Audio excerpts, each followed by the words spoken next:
Hi, I'm Mr. Kangas, and today we're going to take a look at Chapter 6, Section 7, Finding Percents Mentally. And in this video in particular, we are going to be we're going to be estimating percents. Some percents are really odd and messy, so finding the exact percent can be a little bit more time consuming, and you don't always need to know the exact percent of something. You just need to know about. So, for example, I want to estimate 1/3% of 598. So 1/3% is actually smaller than 1%. I don't mean 33%. When I say 1/3%, I'm talking about less than 1%. So I'm talking about it takes 3 1/3% to equal 1 whole percent.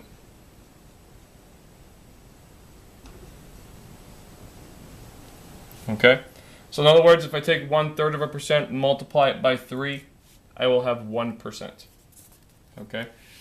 Now, if I wanted to figure this out exactly, what I would do is I would find 10% first. Then from there, I would figure out what 1% is. And then from there, I would divide by 3. So to do that, I would find 10%, so I would move back the decimal one place. Find 1%, I would move it back again, and I would have 5.98. At this point, I would then take 5.98 and divide it by 3, and I would get, obviously, a messy decimal answer. It would not be some nice answer like 1.5, or it wouldn't be like 3 or 7 or something like that. It would be a little bit more time consuming to do that. So sometimes estimation is a little bit better. So what we would do is we would first of all make 598 something a little bit simpler. And we would say, well, 598 is about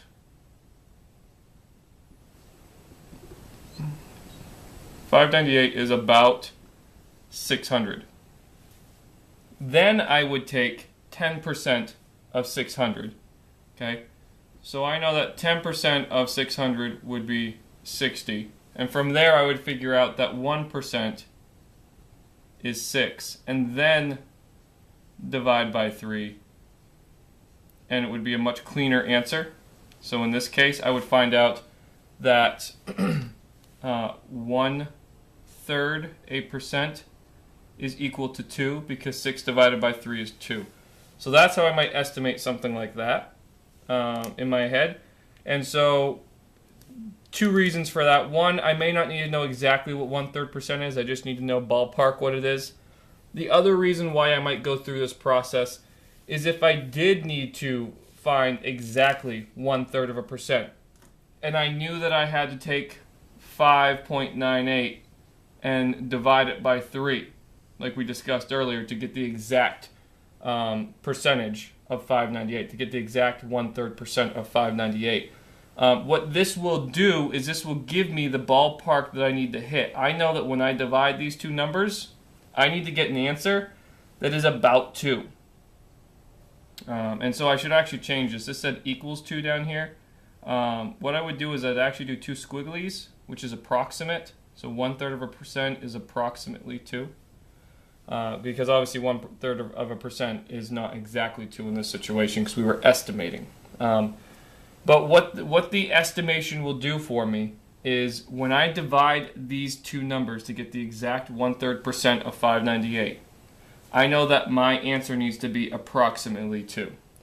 And why is that important? Because, well, I can tell you as a teacher who's been teaching 7th graders for several years now, I have noticed a lot of times 7th graders will take a division problem like this and they will get answers like 12.4 or 15, and they won't even bat an eye at it.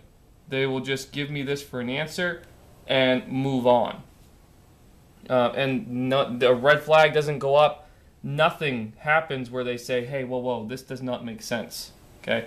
This is not in the ballpark of where the answer should be. This is way off. So if you estimate first, then you know when you do the exact calculations, you know about what you're aiming for an answer. So when I do this, if I don't get an answer that's really close to 2, okay, if I don't get something between 1.5 and 2.5, then I know that I've probably done something wrong.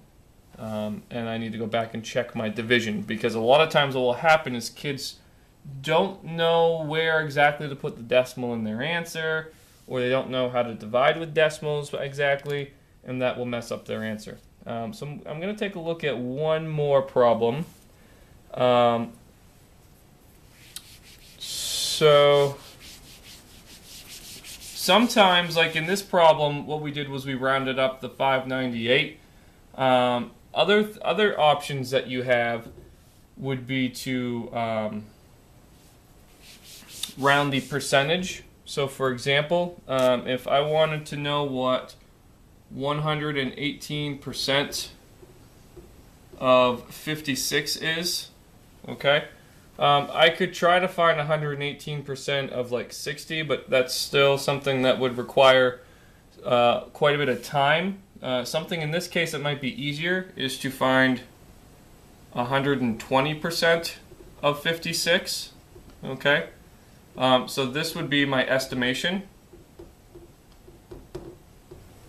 Okay, solving this would be my estimation.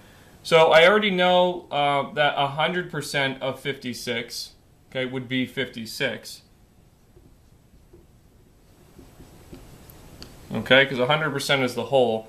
And so to get 120%, I would now need to find 20% of 56, which would be 10% times 2.